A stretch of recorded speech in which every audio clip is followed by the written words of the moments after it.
இந்தியாவிலேயே முதன்முதலாக கோவையில் நடைபெறும் உலக புத்தொழில் மாநாட்டை முதலமைச்சர் மு க ஸ்டாலின் வரும் 9ஆம் தேதி தொடங்கி வைக்க உள்ளார். இதை முன்னிட்டு சென்னையில் செய்தியாளர்களிடம் பேசிய சிறு குறு நடுத்தர தொழில் நிறுவனங்கள் துறை அமைச்சர் தாமு அன்பரசன், மாநாட்டில் 39 நாடுகளிலிருந்து 30,000க்கும் மேற்பட்ட தொழில் முனைவோர் கலந்து கொள்ள உள்ளதாக கூறினார்.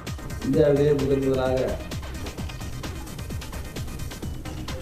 9ஆம் தேதி 10ஆம் தேதி கோயம்புத்தூரில் உலக புத்தொழில் மாநாடு மிக சிறப்பாக நடைபெற இருக்கிறது. இந்த மாநாட்டை என்னுடைய ஒப்பற்ற தலைவர் மாண்புமிகு தமிழ்நாடு முதலமைச்சர் அவர்கள் 9ஆம் தேதி காலையில் அந்த மாநாட்டை தொடங்கி வைக்க இருக்கிறார்கள். அதிமுகவில் எல்லாவற்றுக்கும் விரைவில் நன்மை கிடைக்கும் என்று முன்னாள் அமைச்சர் KE செங்கோட்டையன் தெரிவித்துள்ளார். கோபிச்செட்டிப்பாளையத்தில் செய்தியாளர்களிடம் பேசிய அவர், பொறுத்திருந்து பாருங்கள் என்றும் கூறியுள்ளார். திட்டமிட்டபடி ஒருங்கிணைப்பு நடக்குமா என்ற செய்தியாளர்களின் கேள்விக்கு அது தனக்கு தெரியாது என பதிலளித்திருப்பது அவரது ஆதரவாளர்களை குழப்பமடைய செய்துள்ளது. பொறுத்திருந்து பாருங்க. அடுத்த கட்ட முடிவு ஒன்றும் முடிவு செய்யலையே.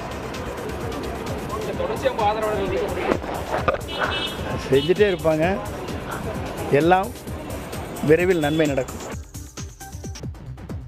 சத்தியமங்கலம் அடுத்த தாளவாடி அருகே உள்ள மல்லிகார்ஜுனா கோயில் தெப்பத் திருவிழா வெகு விமர்சையாக நடைபெற்றது. திகினாரை கிராமத்தில் மல்லிகார்ஜுனா கோயில் தெப்பத் திருவிழா ஆண்டுதோறும் கொண்டாடப்படுவது வழக்கம்.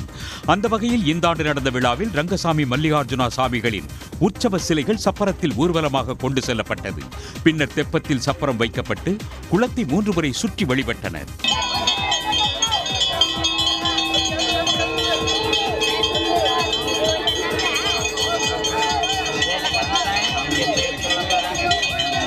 தெப்பத் திருவிழாவிற்கு 2000க்கும் மேற்பட்ட பக்தர்கள் கலந்து கொண்டு சாமி தரிசனம் செய்தனர்.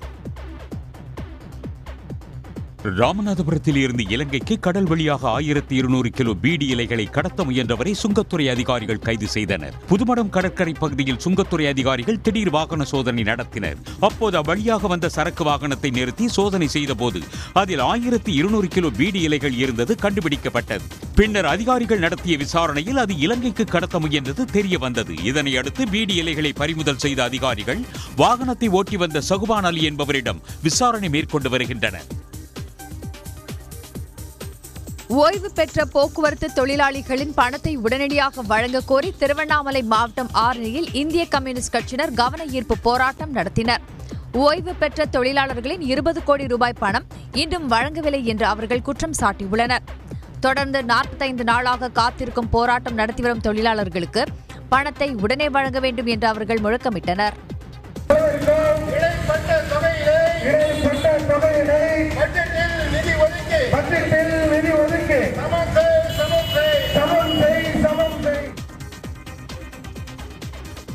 மேட்டூர் அருகே நடைபெற்ற உங்களுடன் ஸ்டாலின் முகாமில் 663 மனுக்கள் பெறப்பட்டன.